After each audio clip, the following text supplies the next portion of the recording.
All right, welcome to Alabama Gristmill, where we talk a little bit about history that you may not have heard in school or may not have, just little nuggets of history and time. I'm Mike Causey, and my co-host, Donna Causey. Hello. How you doing? I'm doing wonderful today. Got another cute, good story that a lot of people don't know about. Yeah, an amazing woman back in Birmingham, and things she did. Yeah, this is one that award is given in her honor every year, and a lot of people don't even know who she was. That's like a lot of things, though. You know, you hear a person's name or a street name, and you don't even know anything about them. That's what's nice about this. I find those little nuggets of information and get to share it with everybody. Yeah, that these people had lives and they were doing amazing things, and today would be somewhat of a celebrity for what they do, but now they're just names on streets, like you said, or naming an award, and right. Kind of bringing back that. We're just trying to bring that back to life. Right. Well, at least you'll know what it was about, and you'll know who they were and what happened. And it's interesting to know. It's like finding little treasures every once in a while, a little gem. Well, let's go ahead, and we're going to go ahead and get on into the story today and hear a little bit about the lady called Madam Wooster. The Wooster Public Health Hero Award is presented each year to organize individuals, groups, or organizations who are unconventional public health heroes. And a few people know who Lou Wooster was. It was presented by UAB. The award actually honors Lou Wooster, of 19th century Birmingham madam who risked her life to care for the sick and dying during the 1873 cholera epidemic, which almost wiped out Birmingham before it even got started, and helped the city survive. It's a really interesting story about her life that I discovered, and I thought I'd share it with you. Louise Catherine Wooster was born in 1842 in Tuscaloosa, Alabama. She was the fifth youngest out of 8 daughters. That's a lot of daughters, of William Wooster and Mary Chisholm Wooster. Her parents were married in Tuscaloosa. Her father was actually an engineer from New York, and her mother was a native of South Carolina. Her name was Mary Chisholm, of course. And so she was from the Chisholm family from South Carolina. And they were kind of doing quite well, but Lou's father died in 1851, which left her mother with all those 8 children to raise on her own. So her mother remarried to a man named John Williams, which was very common because, women didn't have a whole lot of rights in those days. So they really had to marry quickly to provide for their children. Her stepfather, though, was not very wonderful. He took all the money and he left the family to fend for themselves. So she was worse off than she had ever been, after marrying him. And sadly, that was the case with women back then. The husbands controlled all the money, even if you inherited it. They were doing pretty well, but she lost it all when he ran off with the money. Well, things got even worse for poor Lou. A few years later, her mother died, and 2 older girls died. So things were getting destitute at that point. They were relying mainly on relatives to just survive. The youngest sisters were placed in Mobile's Protestant Orphan Asylum on March 16, 1857, the day after their mother's funeral, against their mother's wishes. She wanted them to go live with relatives, but I guess it was just too many girls to take in. Lou's sister, about that time, just got disgusted with the older sister. Probably was in charge of trying to take care of him, and I guess she just gave up. So she left home, and she chose the life of a prostitute to just survive. So that's another story going on about her, but it's kind of sad that she had to do that. Lou and her sister Jenny went to live with her older sister Frances, who happened to find a husband in the name of Mr. Van Buren of New Orleans. So the younger girls were down at the asylum in Mobile, so they got separated, and the older girls were living with Mr. Van Buren, except for Margaret, of course. Lou pleaded with Mr. Van Buren to bring her younger sisters, to New Orleans and get them out of the orphanage because she knew it was not a good life for them there. But he refused. He just didn't want to take all of them in. And I can kind of understand, he's a young married and all, so taking in all these orphans would be kind of hard. Lou took a ship back to Mobile to get her sisters. She was just so determined about it. And she forged a letter in her sister Frances' handwriting. In the letter, she claimed an inability to get the girls due to an illness that she was having. So she was sending Lou to go get the sisters. And they took it and believed it. And she asked that the sisters be removed under Lou's care and taken back to New Orleans. Well, it worked. Lou signed the papers in Frances' name, and the girls were released in Lou's care on April 15th, 1857. Of course, the sisters couldn't go back to New Orleans because she knew that Mr. Van Buren had already said they couldn't go there. So instead, Lou had made some friends with a man named Robert A. Harris, who had been a family friend and was later a Confederate major in the 1st Special Battalion in the Louisiana Infantry.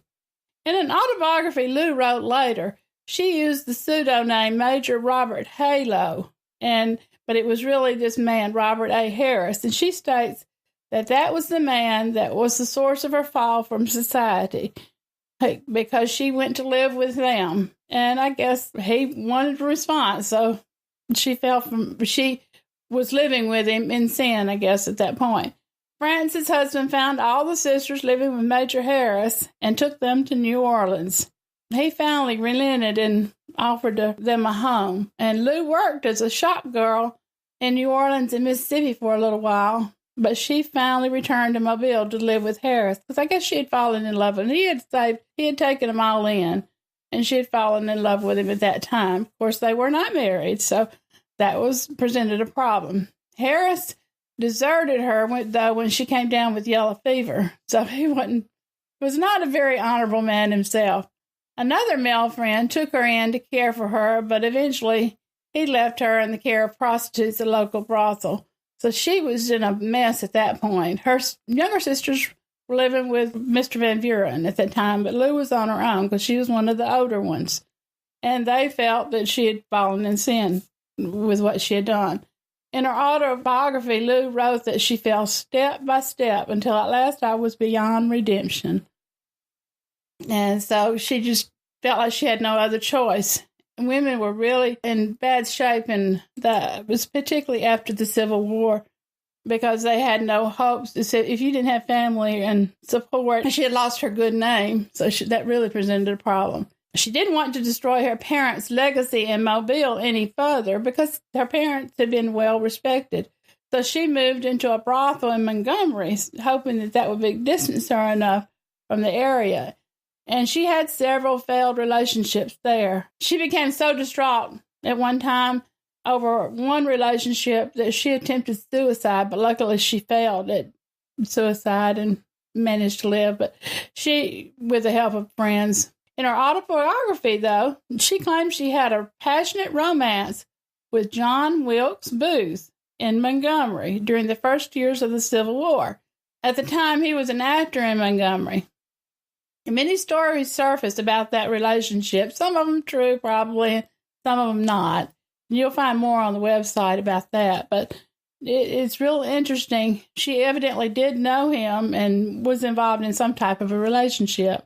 In 1873, when Birmingham was in its infancy, Lou moved to the new city and became a real kind of a colorful character, you can imagine, with this life she had led all through the years. And she was a well-paid lady of the evening because she had some culture from her family life in the past.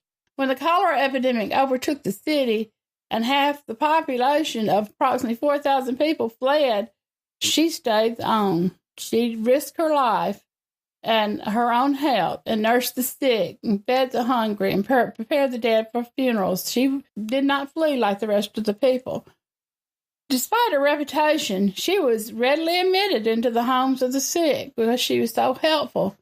After the epidemic, Birmingham was left in a state of economic collapse, so Wooster returned to Montgomery to pursue her trade for almost a decade there. And she returned in the 1880s, but little is known about her life during those days, and she calls them too dark for other eyes, so we don't know a lot that went on at that time. It is known that she had a brothel in 1884 on 4th Avenue North in Birmingham, and her sister Cornelia was with her at the time. So her sister had fallen into that life as well. It didn't work out too well for Cornelia living with her other sister. Newspaper reports list Lou as a well-known philanthropist, though.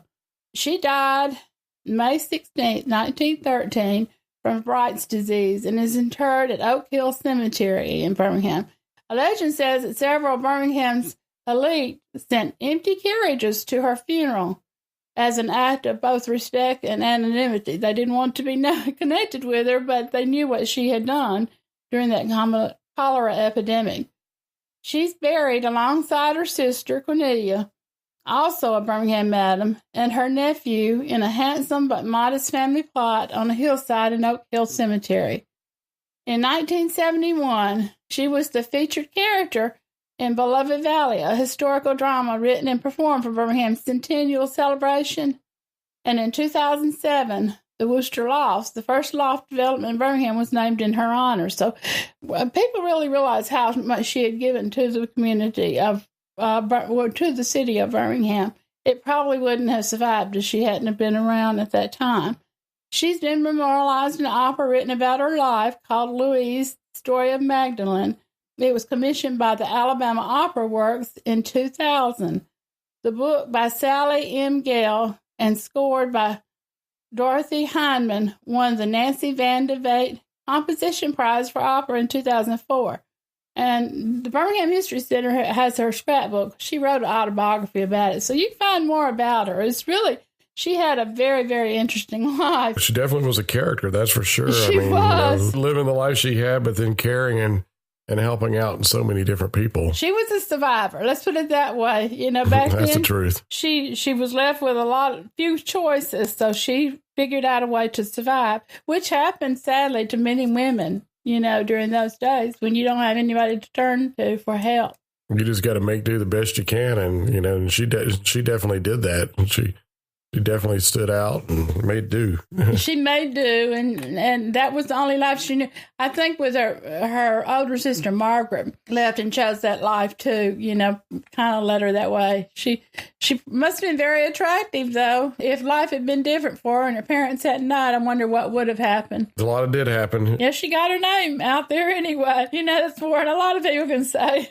Yep, and she's out there, got an award named after her that they give out every year. So now you know a little bit about the history of that. Especially, I didn't know about the John Wilkes Booth part. Yeah, you know? yeah. That's interesting too. She found herself in spots that a lot of people wouldn't be able to get into. There must have been something about her that people trusted, you know, and also she was definitely unconventional, you might say, though, as a public health hero. This is true. And then you can see why that award was named for unconventional people. I wonder about all the unconventional people, other unconventional people you don't know about. But we've got some more coming up in the podcast. I mean, there's a few more out there that we're going to be covering. So definitely be subscribing and staying tuned to that. Well, like I always say, if you want to help support what we're doing here, you can become a patron or just send in a donation directly to us via our PayPal button on the webpage or become a patron on the webpage.